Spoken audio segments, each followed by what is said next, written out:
Hello and welcome back to post match review of PKL 11 day 9। और आज के दिन बड़े सारे धमाके हुए हैं और आज के दिन का पहला धमाका जो हुआ इस सीजन में आज तक हुआ नहीं था अभी तक, वो हुआ था यू मुंबा और बंगाल वॉरियर्स के बीच मुकाबला। 31-31 रहा स्कोर, यानी हमें मिला था इस सीजन का पहला टाई मैच और वहां पे बड़ा मजा आया क्योंकि वहां पे चलते हुए रेडर्स नजर आए। अगर बात करें मनिंदर सिंह के 8 पॉइंट, सुशील के 3 पॉइंट, डिफेंस में उनका योगदान तीनों पॉइंट के साथ था। मयूर कदम ने लगाया था 6 पॉइंट, उनका हाई फाइव पूरा हुआ था। नितिन धनकर नहीं चले और ना चली वहां पे अगर बात करें तो यू मुंबा की रेडिंग।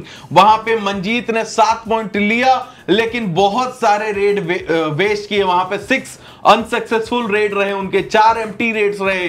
तो इतने सारे रेड्स अगर आप कर रहे हो टीम की तरफ से तो ज्यादा पॉइंट उठाने पड़ेंगे।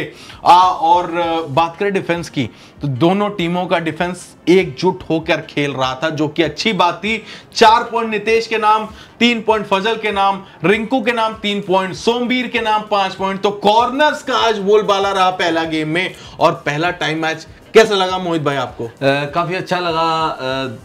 हमारी प्रेडिक्शन थी कि बंगाल जीतेगी लेकिन यू मुंबा काफ़ी हद तक अच्छी खेली क्योंकि यू मुंबा का डिफेंस, ये तो एक लाजमी बात है कि यू मुंबा का डिफेंस में परवेश और सुनील दोनों की जोड़ी है। कॉर्नर्स काफ़ी अच्छे हैं तो ये तालमेल आज का काफ़ी अच्छा रहा यू मुंबा का। लेकिन कहीं ना कहीं रेडर्स के पॉइंट कम है, मंजीत का साथ किसी ने नहीं दिया। उनके आज की टोटल रेड पॉइंट है 15 है लेकिन बंगाल के रेड पॉइंट 12 है। कहीं ना कहीं यहाँ आगे निकली है।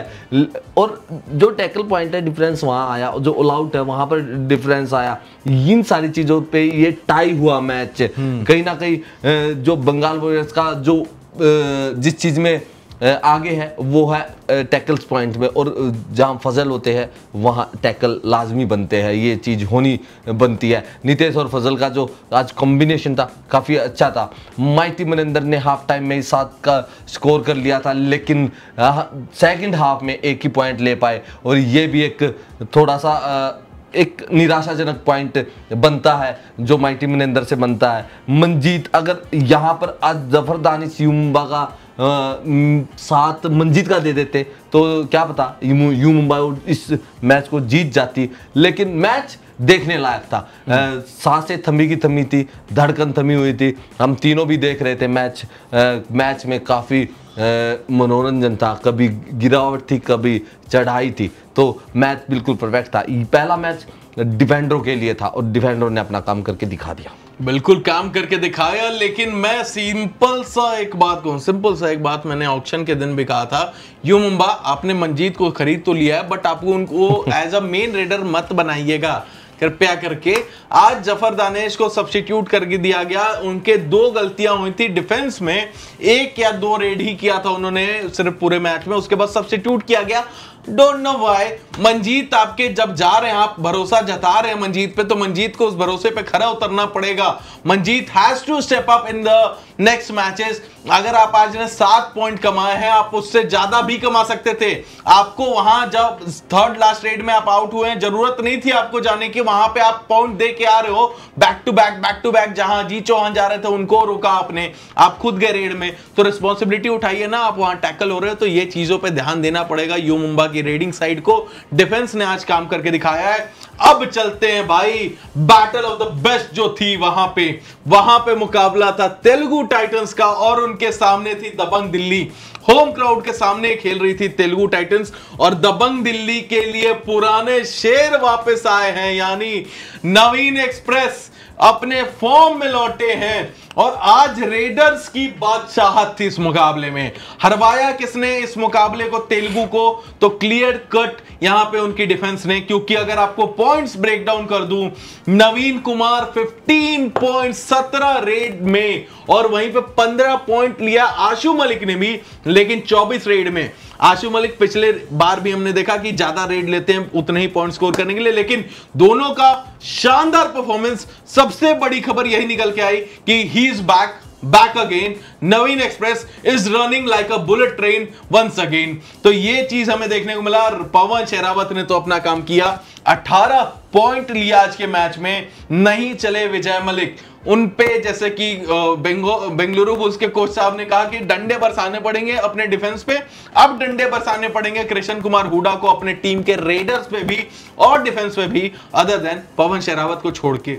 बाकी सब पे डंडे बरसाने की जरूरत है। विजय मलिक का परफॉर्मेंस डिसअपॉइंटिंग, सिर्फ 3 पॉइंट। कृष्ण दुल 0 पॉइंट्स, अंकित के नाम 0 पॉइंट, दोनों कॉर्नर्स एकदम फ्लॉप। अजीत पवार कवर के नाम पे फ्लॉप। सागर ने 2 पॉइंट लिए लेकिन 1-2 गिव अवे किए, चलिए उनसे कोई उतनी गिला शिकवा नहीं। आशीष के नाम रहा 9 पॉइंट। तो कुल मिलाकर बात यह है कि अगर पवन को आप रिवाइव नहीं करोगे विजय मलिक, तो वो पॉइंट कहां से लाके आपको और ज्यादा देंगे। अगर आप कृष्ण धुल, अंकित अगर परफॉर्म नहीं करोगे तो वो कहां से रिवाइव कर पाओगे पवन को। क्या कहना आपको इस मैच पे? दबंग दिल्ली और तेलुगु टाइटन की बात करूं तो दोनों ही टीमों का डिफेंस बिल्कुल वर्स्ट था, बिल्कुल नहीं खेला। 5 टैकल दबंग दिल्ली ने किए और 2 टैकल तेलुगु टाइटन ने किए। जहां हमें बात सुनने को मिल रही थी पवन शेरावत के इंटरव्यू से, इस सीजन का सबसे बेस्ट डिफेंस निकल के सामने आएगा। अब तक तो हमने देखा नहीं है, आदि भाई ने बताया था मेरे को, लेकिन नवीन आशु की जुगलबंदी, दोनों का कॉम्बिनेशन काफी अच्छा है। एक रेड में जाता है, जब एक टैकल हो जाता है तो दूसरा उसको रिवाइव करवाने की कोशिश करता हूं, वही काम करके दिखाया नवीन और आशु ने। आज नवीन अपनी तीसरे मैच में, सीजन का तीसरा मैच था, फुल फॉर्म में हमें लौटते नजर आए और यही कारण था दबंग दिल्ली का जीतने का। अगर दबंग दिल्ली को आगे जीतना है तो डिफेंस को कहीं ना कहीं मजबूत करना होगा, क्योंकि बिना डिफेंस के आप रेडर्स पे निर्भर नहीं रह सकते। आज का मैच तो जीत ले लेकिन नहीं जीत सकते। और जैसे पवन आ रहे थे वैसे वैसे डिफेंसर पीछे जा रहे थे, फ्री में बोनस दे रहे थे। जहां मैंने पवन के पॉइंट देखे तो 12 टच पॉइंट है, 6 बोनस है। कहीं ना कहीं नवीन और आशु की बात करूं तो 13 टच पॉइंट है और 2-2, 3-3 बोनस है उनकी। तो कहीं ना कहीं नवीन और आशु ये टच पॉइंट करने में ज्यादा सक्षम दिख रहे थे। बिल्कुल पवन शेरावत की बेस्ट परफॉर्मेंस थी, किसी ने साथ नहीं दिया। अब तेलुगु टाइटन की बात करूं, डिफेंस तो वर्स्ट है ही दोनों टीमों का, जैसे मैंने बताया। साथ पवन का किसी ने नहीं दिया, चाहे उसमें विजय मलिक हो चाहे आशीष नरवाल हो। ये दोनों रेडर्स थे, दोनों के दोनों नकारे गए, क्योंकि आशीष पॉइंट्स लेके नहीं आते थे। आशीष लास्ट में जाते थे, बोनस लेके आते थे, 1 पॉइंट जरूर लेके आते थे लास्ट में, लेकिन अब बोनस पे निर्भर नहीं कर सकते। 6 बोनस है उनकी और 3 टच पॉइंट है। तो ये दिखाता है कि भाई पवन शेरावत का साथ नहीं दे रहे हैं आशीष नरवाल। विजय मलिक के भी साथ यही हुआ, जब तब गए बोनस लेके आ गए, पॉइंट नहीं लेके आए। आपका प्लेयर रिवाइव जब होगा जब आप टच पॉइंट लेके आ जाओगे, वो काम नहीं किया पवन। जब भी बाहर बैठे तो रिवाइव करने में समय लगाया और यही कारण है, डिफेंस बिल्कुल वर्स्ट। अगर तेलुगु टाइटन को आगे बेस्ट 6 में जाना है तो डिफेंस पे वर्क करना पड़ेगा। दोनों टीमें डिफेंस में ही वर्क कर सकती है और वर्क करना पड़ेगा, नहीं तो ये दोनों टीमें आगे नहीं जाएगी। कब तक आप रेडर्स पे अपने टीम को चलाओगे? बिल्कुल, और हार का ठीकरा फोड़ेंगे सिर्फ डिफेंडर नहीं बल्कि रेडर्स पे भी। कृष्ण कुमार हुडा के साइड को, उनको कृष्ण कुमार को कहना होगा कोच साहब को कि आप डिफेंडर हो, आप वेट करो गलती का, नवीन आए या आशु आए, आप वेट करो ना यार। वेट करने में क्या जा रहा है? अगर मैच में 2 या 3 अगर बोनस पॉइंट लेके जा रहे हैं, हर रेड में तो अटेम्प्ट नहीं कर रहे हैं, हर रेड में आप एडवांस आके उनको पॉइंट दे रहे हो। गलतियां सुधारो। रेड में विजय मलिक अगर नहीं चल रहे हैं तो उनको स्टार्टिंग 7 से बाहर भी करके, अगर कोई एनवाईपीज पे भरोसा है तो उनको लाया जाना चाहिए, क्योंकि 3 मैच या 4 मैच हो गए यहाँ पे तेलुगु टाइटंस के, अब तक विजय मलिक का परफॉर्मेंस नहीं दिखा और होगा भी कैसे।